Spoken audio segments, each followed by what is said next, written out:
Actor fish Venkat గారు అంటే తెలియని వాళ్ళు ఎవరు ఉండరు. ప్రస్తుతం మనతో పాటు అయితే ఫిష్ వెంకట్ వాళ్ళ భార్య గారు అయితే మనతో పాటు ఉన్నారు. నమస్తే అమ్మ. నమస్తే మేడం. అసలు ఏం జరిగింది? ఫిష్ వెంకట్ గారు ఆరోగ్య పరిస్థితి ఏం బాలేదు. తన లివర్లు ఖరాబ్ అయ్యాయి. తన ఆరోగ్య పరిస్థితి అస్సలు బాలేదు. చాలా లక్షలు ఖర్చు అవుతున్నాయి అని చెప్పేసి అయితే ఇప్పుడు మనం చూస్తున్న వార్తలు. సో అదే విధంగా చాలా మంది హీరోలు ఫిష్ వెంకట్ గారికి హెల్ప్ చేశారు. ఈవెన్ ప్రభాస్ గారు కూడా హెల్ప్ చేశారు అంటూ ఇలా కొన్ని వార్తలు అయితే వస్తున్నాయి. నిజానికి ఫిష్ వెంకట్ గారికి అంటే మీ భర్తకి అసలు ఏం జరిగింది? ఆయనకు కిడ్నీ ప్రాబ్లం అన్న. కిడ్నీ ప్రాబ్లం 4 సంవత్సరాల నుంచి చేయించుకోని అని చెప్తుర్రు. చేయించుకుంటా అనుకుని చేయించుకుంటలేడు. అంటే ఒక్కరోజు మంచిగా నేను మంచిగా ఉన్న వద్దులే అనుకుంటాను. నేను 80% చేయించుకోవాలని చెప్పినాం. చెప్తే కూడా ఇంట్లేడు. గాంధీలో డయాలసిస్ చేయించుకుంటున్నాడు. ఇంకా అప్పుడప్పుడు ఇట్లనే చూస్తే అయితే హాస్పిటల్ తీసుకోతూనే ఉండాలి. ఆయన తీసుకుపోయినా చెప్తూనే ఉంటారు వాళ్ళు కూడా. అప్పుడు కూడా చేయించుకోవాలి, నువ్వు కంపల్సరీ నా ముందు చాలా డేంజర్ అవుతుందని చెప్తూనే ఇప్పుడు మట్టుకే సరే అంటాడు. తర్వాత మళ్ళీ చెప్పితే ఈనాడు ఇక మొన్న చాలా వీక్ అయ్యాడు. చాలా వీక్. ఎప్పటి నుండి జరుగుతుంది ఇలా? 4 సంవత్సరాల చేతుంది. ఇప్పుడు మాత్రం ప్రస్తుతానికి 15 రోజులు లేస్తాడు, సరిగ్గా మాట్లాడతాడు. దమ్ము, ఆయాసము, కడుపు పూడం, డయాలసిస్ అవుతుంది కదా, అట్లా అవుతుంది. చెప్పి నేను ఏం చేసిన సోమ్య తీసుకుపోయి అయితే ఆయన చూడనమ్మా అన్నాడు. మీరు ఎట్లన్నా చూసి ఒక 2 రోజులు పెట్టుకోరమ్మా అన్న. మాకు పెద్ద ట్రీట్మెంట్ కాదమ్మా, పెద్ద హాస్పిటల్ తీసుకోరని చెప్పింది. ప్రస్తుతాన్ని నేను షుగర్ గట్ట చూసి పంపిస్తానే, షుగరు థైరాయిడ్ అవన్నీ చూసి లేదమ్మా కంపల్సరీ మీరు తీసుకోవాల్సింది అని చెప్పి పంపించేసాడు. మా పెద్ద బాబు ఏం చేసిండు, నాకు ఇక్కడ తెలిసిన డాక్టర్ ఉన్నాడు, అక్కడ తీసుకెళ్దాము, బయట పోదామంటే 3-4 లక్షలు చేతులు పెట్టుకోవాలి, అంత అమౌంట్ మన దగ్గర లేదని చెప్పి ఇక్కడ తీసుకొచ్చిండు. ఇప్పుడు డాక్టర్స్ ఏమని చెప్తున్నారు? ఎంత ఖర్చు అవుతుందని చెప్తున్నారు దాదాపు? అంటే కిడ్నీకి అయితే 50 లక్షలు అవుతుంది అని చెప్పారు. ఇక మామూలుగా ట్రీట్మెంట్ అయితే చేస్తారు. ఇప్పుడు చేస్తారు ట్రీట్మెంట్. కానీ ఎప్పుడు ట్రీట్మెంట్ చేసినా డబ్బులు 30-40 వేలు కడుతున్నా ట్రీట్మెంట్ చేస్తారు, లేకపోతే ఆపేస్తారు. సో అంటే 50 లక్షలు అంటే ఇప్పుడు మరి 50 లక్షలు ఇప్పుడు ఇన్ని న్యూస్ వస్తుంది కాబట్టి సో 50 లక్షలు అందాయా మరి ఎవరి దగ్గర నుంచి అన్న? అంటే కొద్దిగా జమ అయ్యాయా 50 లక్షల్లో అట్లీస్ట్ కొంత అయినా కానీ? అస్సలు జమగాల ఎవ్వరు ఇయ్యలేరమ్మా, ఎవ్వరు ఇయ్యలేదు. అంత ఫేక్ న్యూస్ ఇది. ఇస్తే మేము ఇక్కడ హాస్పిటల్ ఎందుకుంటాం, తీసుకుపోయి ట్రీట్మెంట్ చేపిస్తాం కదా. కొన్ని వార్తల్లో ప్రభాస్ గారు 5 లక్షలు ఇచ్చారు, 10 లక్షలు ఇచ్చారు, 50 లక్షలు ఇచ్చారంటూ కూడా కొన్ని వార్తల్లో రాస్తున్నారు, చెప్తూ ఉన్నారు. ఇది ఎంతవరకు నిజం? ఒక 50,000 కూడా ఇవ్వలేమా, లక్షలు కాదు 50,000 ఇస్తే మేము చెప్తాం కదా. అంత పెద్ద హీరో పేరు ఖరాబ్ చేస్తామా? ఇస్తే చెప్తాం. అట్లే ఏమి ఇయ్యలే. అసలు దయచేసి కొంచెం ప్రభాస్ గారికి తెలిసేటట్టు చేయండి మీరు.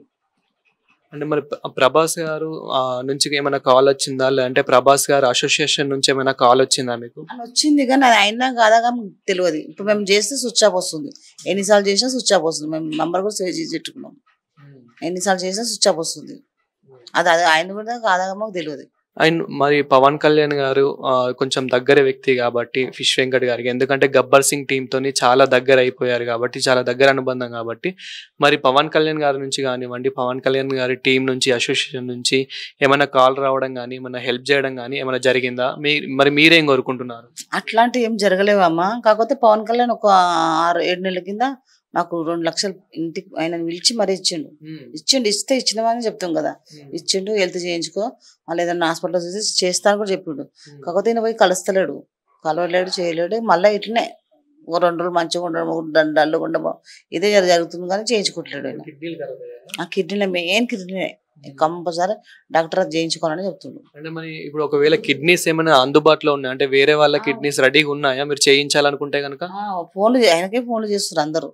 నేను ఇస్తాను చేస్తారు కానీ 35 లక్షలు, 25 లక్షలు, 20 లక్షలు మన ఫ్యాన్స్ నేను ఇట్లనే ఇస్తా అంటారు. అమౌంట్ ఎంత కావాలంటే ఇంత అని చెప్తారు. సో మరి మీ ఇంట్లో వాళ్ళ ఎవరి సింక్ అవుతలేవా? అంటే వాళ్ళ బ్లడ్ శాంపిల్స్ కానివ్వండి ఇలా ఏం సింక్ అవుతలేవా? అంటే వాళ్ళ తమ్ముండది వాళ్ళ అమ్మది కలుస్తుంది. కాకపోతే వాళ్ళకి కొంచెం ప్రాబ్లం ఉంది. వాళ్ళకు కూడా కొంచెం ప్రాబ్లం ఉంది. ఇవ్వలేరు, హెల్త్ ప్రాబ్లం ఉంది. ఏమి ఇస్తారు మా పిల్లల దాకా కలుస్తలేదు. గబ్బర్ సింగ్ టీం కూడా ఇక్కడికైతే రావడం జరిగింది. మరి గబ్బర్ సింగ్ టీం ఏమని మాట్లాడారు? అదే విధంగా సినీ ఇండస్ట్రీ నుంచి ఇంకెవరెవరు స్పందించారు? వాళ్ళు కూడా అక్కడ ఫోన్ చేస్తూనే ఉన్నారు అందరికి. కాకపోతే నిన్న వచ్చి కొంచెం వాళ్ళని వీళ్ళని మాట్లాడి డాక్టర్ని మాట్లాడుతూనే చూస్తాను. ఈ రోజు కూడా వస్తున్నారు.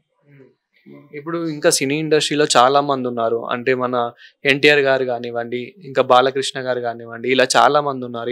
వీళ్ళ నుంచి ఏమైనా కాల్స్ వచ్చాయి? ఎవరి తరఫు నుంచి రాలేదమ్మా కాల్స్. ఏ హీరో చేయలేడు, ఎవ్వరు చేయలేదు. సో ఇప్పుడు ఫిష్ వెంకట్ గారు తను మెయిన్ లీడ్ క్యారెక్టర్ చేసిన అయితే కమిడియన్ కమ్ విలన్ క్యారెక్టర్స్ ఎక్కువ చేశారు కాబట్టి ఇలా వాళ్ళ సైడ్ నుంచి అంటే వాళ్ళ టీం ఎవరైతే ఉంటారో ఇలా కమిడియన్స్ కానివ్వండి విలన్స్ కానివ్వండి అంటే ఇలా పాత్రలు పోషించే వాళ్ళు ఎవరైనా ఇలా ఫోన్ చేయడం జరిగిందా మీకు? ఎవ్వరు చేయలే, ఇంకా ఎవ్వరు చేయలేదు. చేస్తే చెప్తాం కదా, ఎవ్వరు చేయలేదు, ఇప్పటిదాకా రాలేదు. ఇప్పుడు 6 రోజులు, రేపటికి వారం రోజులు అవుతుంది, ఇప్పటిదాకా అసలు ఎవ్వరు చేయలేదు. సో మీడియా నుంచి అసలు మీరేం కోరుకుంటున్నారు? అదే విధంగా ఇప్పుడు సినీ ఇండస్ట్రీలో ఎవరెవరి నుంచి ఏమన్నా సహాయం అంటే ఇలాంటి సమయంలో సహాయం కోరడం అనేది తప్పు కాదు, అస్సలు తప్పు కాదు. సో ఏం సహాయం కోరుతున్నారు? అదే విధంగా మన నుంచి వీడియోలు ఎవరైతే చూస్తున్నారో ఈ వీడియో ఎవరైతే చూస్తున్నారో వాళ్ళ నుంచి కూడా మీరు ఎలాంటి సహాయం కోరుతున్నారో ఒక్కసారి మీ మాటల్లో చెప్పండి. ఏం లేదు సార్, నాకు కావాల్సింది నాకు ఒక్కటే ట్రీట్మెంట్ చేపిమని చెప్తున్నా. అప్పటి నుంచి అదే చెప్తున్నా, ఎన్ని క్యామర్లకి ఆయన చెప్తున్నా, ఆయనకు ట్రీట్మెంట్ చేయండి. మాకు డబ్బులు లేకున్నా పర్లేదు, మీరే దగ్గరుండి చేపించేస్తే చాలు మాకు అని చెప్తున్నాను నేను. చిరంజీవి కానీ, పవన్ కళ్యాణ్ కానీ, ప్రభాస్ కానీ, ఎన్టీఆర్ కానీ, రవితేజ అంటే కూడా బాగా చేసిండు. రవితేజ కానీ లేకపోతే గవర్నమెంట్ తరఫు నుంచి కానీ ఆయనకు ఒక కిడ్నీ మార్చేసి చాలు, మాకు నువ్వు చేపిస్తే చాలు నాకు, అంతే. ఇంకంతకు మించి మాకు చేతికి కూడా ఇవ్వకండి డబ్బులు. అంటే గతంలో చిరంజీవి గారు, రామ్ చరణ్ గారు మీకు హెల్ప్ చేశారు అని చెప్పేసి వస్తున్న న్యూస్, ఇది ఫేకా రియలా? ఇది ఫేక్ అమ్మా, ఫేక్. ఎవ్వరు చేయలే, ఒక పవన్ కళ్యాణ్ మాత్రమే చేసిండు, ఎవ్వరు చేయలే.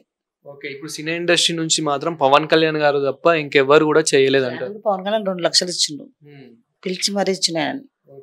నార్మల్ గా ఇప్పుడు మనం ఫోన్ పే అండ్ స్కానర్ ఇలాంటివి మనము ఇలా విజువల్స్ లో పెడుతున్నాం కాబట్టి ఏమైనా ఎంతో కొంత అట్లీస్ట్ ఒక 100-200 అయినా ఇలా ఏమైనా అందుతుందా అట్లీస్ట్, అంటే మీ ఆరోగ్యం కోసమైనా? ఆయన వేస్తున్నారు, ఆయనకు వేస్తున్నారు కూడా అన్ని ఫీల్డ్ అయినా వస్తున్నాయి. వచ్చిన కాకి ఎంత పేమెంట్ అయితే అంత కట్టేస్తున్నాం ప్రస్తుతానికి. ఈ చిన్న హాస్పిటల్ అన్నట్టుగానే 3-4 లక్షలు అయినా ఇప్పుడు. సో రోజుకి దాదాపు అంటే మీరు ఇప్పుడు ఇప్పటి నుంచి ఇప్పటికీ వారం అవుతుంది మీరు ఇందులో జాయిన్ అయ్యి, సో అంటే 70-80 వేలు కూడా ఒక్కొక్క రోజు ఖర్చు అయిన రోజు ఉందా? 70-80 లక్షలు ఖర్చు అయిన రోజు ఉంది. ఇప్పుడు మళ్ళీ కట్టడానికి పిలుస్తుర్రు, కట్టాలి ఇప్పుడు 1,20,000 కట్టాలి. ఇప్పుడు మెయిన్ కడితే ఇప్పుడు డయాలసిస్ ఆయనకి స్టార్ట్ చేస్తారు. ఇప్పుడు అంటే కిడ్నీలు ఒకటే ఖరాబ్ అయ్యాయా, ఇంకా అతనికి ఆరోగ్య పరిస్థితి ఎలా ఉంది కిడ్నీలతో పాటు? ఆయనకి ఏ సొల్యూషన్ లేదు, కిడ్నీ మార్చితే సెట్ అయిపోతారని చెప్తున్నారు. గతంలో కాళ్ళు కూడా కొంచెం ఇక్కడ అయిపోయింది సర్జరీ, మళ్ళీ ఇప్పుడు ఇక్కడ స్ట్రెస్ అయింది, దాని దిక్కలే ఆయన డల్ అయింది ఆయన. సో మరి మీ ఆరోగ్య పరిస్థితి ఎలా ఉంది? మీది కానివ్వండి, మీ ఇంట్లో కొడుకులు కానీ కూతురు? నాది బాగలేదమ్మా, నాకు మొక్కలు నొప్పి, నడవలేను, ఏం చేయలేను. మా ఆయన అప్పుడు మంచిగా ఉన్నప్పుడు నాకు ఆపరేషన్ చేస్తాను, నేను కొంచెం భయపడి చేయించుకోలేను. అప్పుడే అన్నాడు ఆయన, ఫస్ట్ చేయిస్తాను, నేను భయపడి చేయించుకోలేను, నన్ను నడవలేను, మొక్కలు నొప్పి, ఏం పని చేసుకోలేను. సో ఇలా జాయిన్ అయ్యే ముందు కానివ్వండి, అంటే ఇప్పుడు అంటే సరిగ్గా మాట్లాడట్లేదు కానీ ఎప్పుడైతే మాట్లాడారో మీతో లాస్ట్ టైం, సో అప్పుడు ఫిష్ వెంకట్ గారు లాస్ట్ టైం మీతో ఏమేమి మాట్లాడారమ్మా? ఏమంటే ఏం లేదు, అది ఆ వంట చెయ్యి అది తింటా ఇది తింటా అట్లాంటివి కానీ తప్పించి ఇంకా హుషారుగా మాట్లాడలేడు. ఏం వండాలంటే ఇది వండు అది వండు అట్లా తప్పించి ఇంకా నాకు వేరేగా మాట్లాడలేదు. సో అది చూసారు కదా, ఫిష్ వెంకట్ గారి పరిస్థితి అయితే ఇలా ఉంది. అంటే చాలా కొంచెం దారుణంగా ఉందని అయితే చెప్పుకోవచ్చు. సో ఏదైతే ఇప్పుడు కిడ్నీలు ఖరాబ్ అయ్యాయో వాళ్ళ వేరే వాళ్ళవి కూడా, అంటే వీళ్ళ ఫ్యామిలీ మెంబర్స్ కూడా సింక్ అవుతలేవు, సింక్ అయిన వాళ్ళవి కూడా కొంచెం వాళ్ళ హెల్త్ కూడా ప్రాబ్లం ఉంది అని చెప్పేసి అయితే చెప్తూ ఉన్నారు. వేరే వాళ్ళ సింక్ అయినా కానీ దాదాపు 20 లక్షల నుంచి 50 లక్షల వరకు అడుగుతున్న పరిస్థితి. బట్ వీళ్ళ దగ్గర అంత మనీ లేదు. సో మన ద్వారా కూడా ఎంతో కొంత సహాయం చేద్దాం. సో నేను ఇప్పుడు విజువల్స్లలో ఏదైతే అకౌంట్ నెంబర్ చూపిస్తున్నానో, ఏదైతే స్కానర్ చూపిస్తున్నారో అది స్వయంగా వీళ్ళదే, అంటే అమ్మగారిది కానివ్వండి, లేదంటే కూతురుది కానివ్వండి, వాళ్ళ కొడుకుది. వీళ్ళ అకౌంట్లో అయితే నేను చూపించే ప్రయత్నం అయితే చేస్తాను ఈ విజువల్స్లలో అయితే. దానికైతే మీకు ఎంతో కొంత తోచినంత, అంటే 100-200 అని కాకుండా కూడా అట్లీస్ట్ ఒక 1000-2000 అయినా మీ ద్వారా, ఎందుకంటే ఫిష్ వెంకట్ గారు మనల్ని ఎంతో తన ఎంటర్టైన్మెంట్తో కానివ్వండి, అంటే తను కామెడీతో కానివ్వండి, తన విలనిజంతో కానివ్వండి మనల్ని అయితే ఎంతో ఎంటర్టైన్ చేశారు కాబట్టి, సో అట్లీస్ట్ మన ద్వారా కూడా ఎంతో కొంత అయితే సాయం చేద్దామని అయితే కోరుకుంటున్నాను.